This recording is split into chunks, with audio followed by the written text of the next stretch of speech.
चल रहा है, क्या कहना चाहेंगे? ये हम महाबोधि महाविहार की मुक्ति के लिए आंदोलन कर रहे, यात्रा कर रहे हैं जी। हमारी ये यात्रा दलित प्रेरणा स्थल नोएडा से चली और 12 मई पूर्णिमा के दिन ये यात्रा बोध गया पहुँची और हम आह्वान करते हैं सभी उपासकों को, बुद्ध के मानने वालों को जो पूरे देश में और पूरी दुनिया में हैं कि 12 मई को आएँ और अधिक से अधिक संख्या 12 लाख का आह्वान हम करते हैं। 12 लाख लोग बोध गया पहुँचे ताकि इस महाविहार की मुक्ति हो सके, महाविहार को मुक्त किया जा सके। आप अपने पास से और लोगों के लिए क्या संदेश देना चाहेंगे?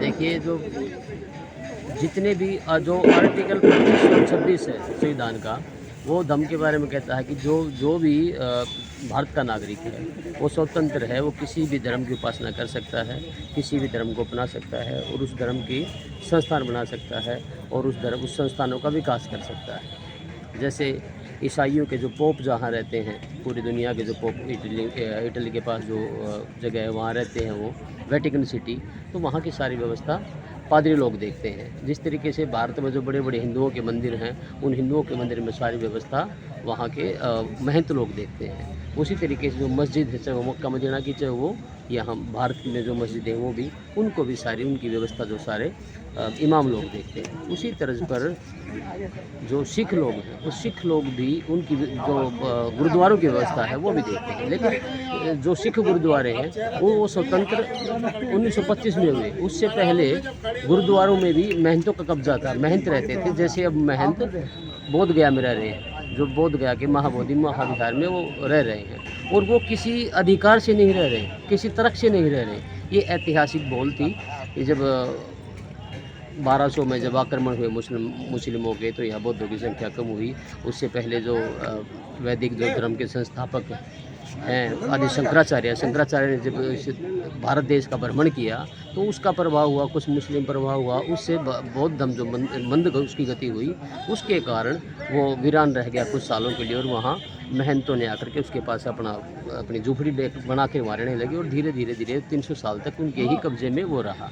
ये ऐतिहासिक बोल है और जैसा कि संविधान भी कहता है और संविधान की 25 और आर्टिकल 26 के अनुसार सभी स्वतंत्र आप अपना धर्म अपना सकते हैं, अपने धर्म का काम, अपने धर्म की पूजा अर्चना कर सकते हैं। तो उस धर्म और देखो ये जो आर्टिकल बीटी एक्ट 1949 है, ये बीटी एक्ट 1949 ये बना जुलाई 49 में और संविधान लागू हुआ 1950 में। तो ये संविधान से पहले का आर्टिकल है और जो भी आर्टिकल या जो भी आदेश या जो भी कानून पहले के थे 1950 से पहले के, वो सारे के सारे कानून जो हमारी मूल जो भावनाएं हैं, मूल जो अधिकार हैं, अगर उनको हर्ट करता है तो वो सब तंदुरुस्त हो गया, सब तक ख़त्म हो गया, वो हो जाने चाहिए।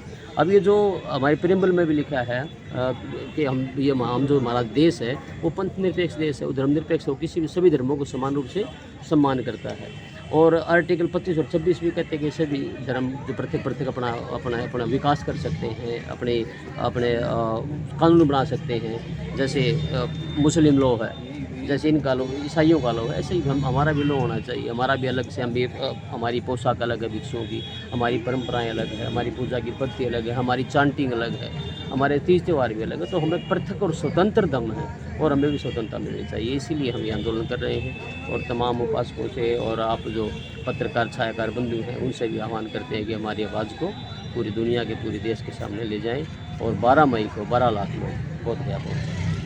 Thank you.